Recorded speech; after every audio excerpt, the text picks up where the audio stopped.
Hi friends, ನೀವು ನೋಡ್ತಾ ಇದ್ದೀರಾ RK Kembhavi YouTube channel. Friends, ಈ ಒಂದು ವಿಡಿಯೋದಲ್ಲಿ ನಾನು ನಿಮಗೆ ಏನ್ ತಿಳಿಸ್ಕೊಡ್ತಾ ಇದ್ದೀನಪ್ಪ ಅಂತಂದ್ರೆ ಸೆಂಟ್ರಲ್ ಫಾರ್ಮರ್ ಐಡಿನ ಜನರೇಟ್ ಆಗಿದೆನಾ, ಯಾವ ರೀತಿಯಾಗಿ ಸ್ಟೇಟಸ್ ಅನ್ನ ಚೆಕ್ ಮಾಡಬಹುದು, ತಮ್ಮ ಸೆಂಟ್ರಲ್ ಫಾರ್ಮರ್ ಐಡಿ ಬಂದಿದೆನಾ ಅಂತ ಬಹಳಷ್ಟು ಜನ ಕೇಳ್ತಾ ಇದ್ರಿ. ಈಗ ಹೊಸ ಆಪ್ಷನ್ ಅನ್ನ ಬಿಟ್ಟಿದ್ದಾರೆ ಸ್ನೇಹಿತರೆ. ಹೌದು ಸ್ನೇಹಿತರೆ, ಸೆಂಟ್ರಲ್ ಫಾರ್ಮರ್ ಐಡಿನ ಈಗ ಜನರೇಟ್ ಆಗಿದಾವೆ. ರೈತರ ಆಧಾರ್ ನಂಬರ್ ಅನ್ನ ಹಾಕೊಂಡು ಸೆಂಟ್ರಲ್ ಫಾರ್ಮರ್ ಐಡಿನ ನೋಡಬಹುದಾಗಿದೆ. ಸೊ ಈ ಒಂದು ವಿಡಿಯೋದಲ್ಲಿ ಸೆಂಟ್ರಲ್ ಫಾರ್ಮರ್ ಐಡಿನ ಯಾವ ರೀತಿಯಾಗಿ ಚೆಕ್ ಮಾಡುವುದು, ಕೇವಲ ಆಧಾರ್ ನಂಬರ್ ಅನ್ನ ಹಾಕೊಂಡ್ರೆ ಸೆಂಟ್ರಲ್ ಫಾರ್ಮರ್ ಐಡಿ ಸಿಗ್ತದೆ, ಅದು ಹೇಗೆ ಎಂಬುದರ ಬಗ್ಗೆ ಮಾಹಿತಿನ ಈ ಒಂದು ವಿಡಿಯೋದಲ್ಲಿ ನಾನು ನಿಮ್ಗೆ ತಿಳಿಸ್ಕೊಡ್ತಾ ಇದ್ದೀನಿ. ಸೊ ಯಾರೆಲ್ಲ ಸೆಂಟ್ರಲ್ ಫಾರ್ಮರ್ ಐಡಿನ ಜನರೇಟ್ ಆಗಿದೆನಾ ಇಲ್ಲ ಅಂತ ಚೆಕ್ ಮಾಡ್ಬೇಕಂತ ಅನ್ಕೊಂಡಿದ್ರಿ, ಅವರು ಈ ವಿಡಿಯೋನ ತಪ್ಪದೆ ಪೂರ್ತಿಯಾಗಿ ನೋಡಿ. ಹಾಗೆ ಈ ಒಂದು ಮಾಹಿತಿಗೆ ವಿಡಿಯೋಗೆ ಲೈಕ್ ಮಾಡಿ ಸ್ನೇಹಿತರೆ. ಮಿನಿಮಮ್ 1000 ಲೈಕ್ ಆದ್ರೂ ಬರುತ್ತೆ ಅಂತ ನಾನು ಅನ್ಕೊಂಡಿದ್ದೀನಿ. ಸೊ ಯಾರೆಲ್ಲ ವಿಡಿಯೋಗೆ ಇನ್ನು ಲೈಕ್ ಮಾಡಿಲ್ಲ, ತಪ್ಪದೆ ವಿಡಿಯೋಗೆ ಲೈಕ್ ಮಾಡಿ. ಹಾಗೆ ಇದೇ ರೀತಿಯ ಸಾರ್ವಜನಿಕರಿಗೆ ಉಪಯೋಗವಂತ ಮಾಹಿತಿಗಳು ಮತ್ತು ಸರ್ಕಾರದ ಯೋಜನೆಗಳ ಸಂಪೂರ್ಣ ಮಾಹಿತಿನ ನಮ್ಮ RK ಕೆಂಬಾವಿ ಯೂಟ್ಯೂಬ್ ಚಾನಲ್ ನಾವು ಆಗ್ತಾ ಇರ್ತೇವೆ. ಹಾಗಾದ್ರೆ ತಾವಿನ್ನೂ ನಮ್ಮ ಚಾನಲ್ ಸಬ್ಸ್ಕ್ರೈಬ್ ಮಾಡ್ಕೊಂಡಿಲ್ಲ ಅಂದ್ರೆ ಇಲ್ಲಿ ಕೆಳಗಡೆ ಒಂದು ಸಬ್ಸ್ಕ್ರೈಬ್ ಅಂತ ಬಟನ್ ಇದೆ, ಅದರ ಮೇಲೆ ಕ್ಲಿಕ್ ಮಾಡಿ. ಸೊ ಹಾಗಾದ್ರೆ ಬನ್ನಿ ಫ್ರೆಂಡ್ಸ್, ವಿಡಿಯೋನ ಶುರು ಮಾಡೋಣ.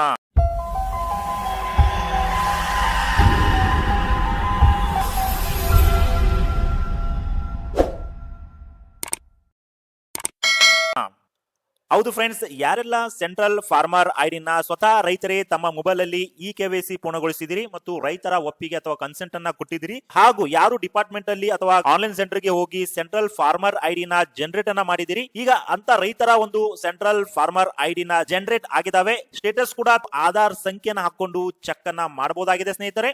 ಈಗ ಈ ಒಂದು ವಿಡಿಯೋದಲ್ಲಿ ನಾನು ನಿಮಗೆ ಸೆಂಟ್ರಲ್ ಫಾರ್ಮರ್ ಐಡಿ ಸ್ಟೇಟಸ್ ಯಾವ ರೀತಿಯಾಗಿ ಕಾಣುತ್ತೆ, ಆಧಾರ್ ನಂಬರ್ ಹಾಕೊಂಡ್ರೆ ತಮ್ಮ ಸೆಂಟ್ರಲ್ ಐಡಿ ಯಾವ ರೀತಿಯಾಗಿ ಡಿಸ್ಪ್ಲೇ ಆಗುತ್ತೆ ಎಂಬುದರ ಬಗ್ಗೆ ನಾನು ನಿಮಗೆ ತಿಳಿಸ್ತಾ ಇದ್ದೀನಿ ಸ್ನೇಹಿತರೆ. ಈ ಒಂದು ಸೆಂಟ್ರಲ್ ಫಾರ್ಮರ್ ಐಡಿನ ಚೆಕ್ ಮಾಡಬೇಕಾದ್ರೆ ಫ್ರೂಟ್ಸ್ ಕರ್ನಾಟಕ ವೆಬ್ಸೈಟ್ ಗೆ ಬರಬೇಕಾಗುತ್ತೆ. ಇಲ್ಲಿ ನೋಡ್ತಿರಬಹುದು, ಫ್ರೂಟ್ಸ್ ಕರ್ನಾಟಕ ವೆಬ್ಸೈಟ್ ಅಲ್ಲಿ ನಾನು ಓಪನ್ ಮಾಡ್ಕೊಂಡಿದ್ದೇನೆ. ಈ ಒಂದು ಫ್ರೂಟ್ಸ್ ಕರ್ನಾಟಕ ವೆಬ್ಸೈಟ್ ಮೂಲಕವೇ ಸೆಂಟ್ರಲ್ ಫಾರ್ಮರ್ ಐಡಿನ ಆಧಾರ್ ನಂಬರ್ ಅನ್ನ ಹಾಕೊಂಡು ಚೆಕ್ ಮಾಡಬಹುದಾಗಿದೆ. ಸೊ ಈಗ ನಾನು ನಿಮ್ಗೆ ಲೈವ್ ಆಗಿ ಕೂಡ ತಿಳಿಸ್ಕೊಡ್ತಾ ಇದ್ದೀನಿ. ಆಧಾರ್ ಸಂಖ್ಯೆನ ಹಾಕೊಂಡ್ರೆ ಸೆಂಟ್ರಲ್ ಫಾರ್ಮರ್ ಐಡಿ ನಿಮ್ಗೆ ಕಾಣುತ್ತೆ.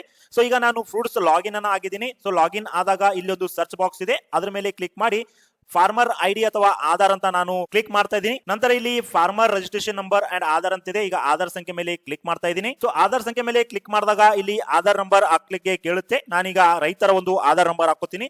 ಮೊದಲಿಗೆ ಸೆಂಟ್ರಲ್ ಐಡಿ ಯಾರ್ದಿಲ್ಲ ಅವ್ರದ್ದು ಹಾಕೋತೀನಿ, ನಂತರ ಯಾರ್ದಿದೆ ಅವ್ರದ್ದು ಹಾಕೋತೀನಿ. ಇಬ್ಬರದು ಕೂಡ ನಾನು ನಿಮಗೆ ತೋರಿಸ್ತೀನಿ. ಈಗ ಸೆಂಟ್ರಲ್ ಐಡಿ ಯಾರ್ದು ಆಗಿಲ್ಲ ಅವರ ಒಂದು ಆಧಾರ್ ಸಂಖ್ಯೆನ ನಾನು ಹಾಕ್ತಾ ಇದ್ದೀನಿ ಸ್ನೇಹಿತರೆ. ಈಗ ಆಧಾರ್ ಸಂಖ್ಯೆನ ಹಾಕೊಂಡು ಸರ್ಚ್ ಮೇಲೆ ಕ್ಲಿಕ್ ಮಾಡ್ತಾ ಇದ್ದೀನಿ ಸ್ನೇಹಿತರೆ. ಸರ್ಚ್ ಮೇಲೆ ಕ್ಲಿಕ್ ಮಾಡಿದಾಗ ಸೊ ಇಲ್ಲಿ ನೋಡ್ತಾ ಇರಬಹುದು, ರೈತರ ಒಂದು ಪರ್ಸನಲ್ ಇನ್ಫಾರ್ಮೇಶನ್ ಬಂದಿದೆ. ಪರ್ಸನಲ್ ಇನ್ಫಾರ್ಮೇಶನ್ ಅಲ್ಲಿ ರೈತರ ಒಂದು FID ನಂಬರ್ ಬಂದಿದೆ ಹಾಗೂ ಅವರ ಹೆಸರು. ಅದೇ ರೀತಿಯಾಗಿ ಇಲ್ಲಿ ಸೆಂಟ್ರಲ್ ಫಾರ್ಮರ್ ಐಡಿಯಲ್ಲಿ ಖಾಲಿ ಇದೆ ಸ್ನೇಹಿತರೆ. ಇದರ ಅರ್ಥ ಏನಂದ್ರೆ ಇವರು ಇನ್ನೂ ಕೂಡ ಸೆಂಟ್ರಲ್ ಫಾರ್ಮರ್ ಐಡಿಗೆ ಅರ್ಜಿಯನ್ನ ಸಲ್ಲಿಸಿ ತಮ್ಮ KYC ಮತ್ತು ಕನ್ಸೆಂಟ್ ಅಥವಾ ಅವರು ಈ ಒಂದು ಸೆಂಟ್ರಲ್ ಫಾರ್ಮರ್ ಐಡಿ ಪ್ರೊಸೆಸ್ ಮಾಡಿಲ್ಲ, ಅದಕ್ಕೋಸ್ಕರ ಇಲ್ಲಿ ಸೆಂಟ್ರಲ್ ಐಡಿ ಜನರೇಟ್ ಆಗಿಲ್ಲ. ಈಗ ನಾನು ನಿಮಗೆ ಸೆಂಟ್ರಲ್ ಫಾರ್ಮರ್ ಐಡಿ ಯಾರೆಲ್ಲ ಮಾಡ್ಕೊಂಡಿದ್ದೀರಿ ಅಂತವರ ಒಂದು ಆಧಾರ್ ಸಂಖ್ಯೆನ ಹಾಕೋತೀನಿ. ಆಧಾರ್ ಸಂಖ್ಯೆ ಹಾಕೊಂಡು ಅವರ ಸೆಂಟ್ರಲ್ ಫಾರ್ಮರ್ ಐಡಿನ ಈಗ ನಾವು ಚೆಕ್ ಮಾಡೋಣ. ಸೊ ಇಲ್ಲಿ ಮತ್ತೆ ಸರ್ಚ್ ಬಾಕ್ಸ್ ಅಲ್ಲಿ ಹೋಗಿ ಫಾರ್ಮರ್ ಐಡಿ ಅಥವಾ ಆಧಾರ್ ಮೇಲೆ ಕ್ಲಿಕ್ ಮಾಡ್ತಾ ಇದೀನಿ. ಆಧಾರ್ ಮೇಲೆ ಕ್ಲಿಕ್ ಮಾಡಿದಾಗ ಇಲ್ಲಿ ಆಧಾರ್ ಸಂಖ್ಯೆ ಹಾಕ್ಲಿಕ್ಕೆ ಬರುತ್ತೆ, ಅದ್ರ ಮೇಲೆ ಕ್ಲಿಕ್ ಮಾಡ್ತೀನಿ. ಸೊ ಆಧಾರ್ ಸಂಖ್ಯೆನ ನಾನು ಈಗ ಯಾರು ಸೆಂಟ್ರಲ್ ಫಾರ್ಮರ್ ಐಡಿನ ಮಾಡ್ಕೊಂಡಿದ್ದಾರೆ ಅವರ ಒಂದು ಆಧಾರ್ ಸಂಖ್ಯೆನ ನಾನು ಹಾಕೋತಾ ಇದೀನಿ ಸ್ನೇಹಿತರೆ.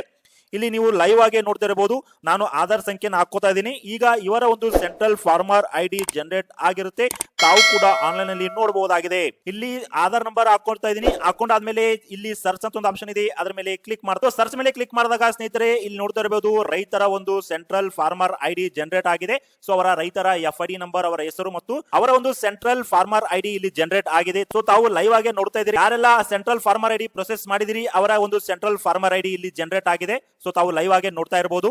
ಈ ರೀತಿಯಾಗಿ ಸೆಂಟ್ರಲ್ ಫಾರ್ಮರ್ ಐಡಿ ಯಾರೆಲ್ಲ ಕಂಪ್ಲೀಟ್ ಮಾಡಿದಿರಿ ಅವರಿಗೆ ಆನ್ಲೈನ್ ಅಲ್ಲಿ ಈ ಒಂದು ಫ್ರೂಟ್ಸ್ ಪೋರ್ಟಲ್ ಅಲ್ಲಿ ತೋರಿಸ್ತಾ ಇದೆ. ಇನ್ ಮುಂದೆ ಈ ಒಂದು ವೆಬ್ಸೈಟ್ ಅಲ್ಲಿ ತಮ್ಮ ಸೆಂಟ್ರಲ್ ಫಾರ್ಮರ್ ಐಡಿ ಜನರೇಟ್ ಆಗಿರುವ ಸಂಖ್ಯೆ ಕೂಡ ಬರ್ತಾ ಇದೆ, ನೀವು ನೋಡ್ತಾ ಇರಬಹುದು ಸ್ನೇಹಿತರೆ. ಇದು ನೆನ್ಪಿಟ್ಕೊಳ್ಳಿ, ಸಿಟಿಜನ್ ಲಾಗಿನ್ ಅಲ್ಲಿ ಸೆಂಟ್ರಲ್ ಫಾರ್ಮರ್ ಐಡಿ ಚೆಕ್ ಮಾಡುವಂತ ಆಪ್ಷನ್ ಇನ್ನೂ ಬಿಟ್ಟಿಲ್ಲ.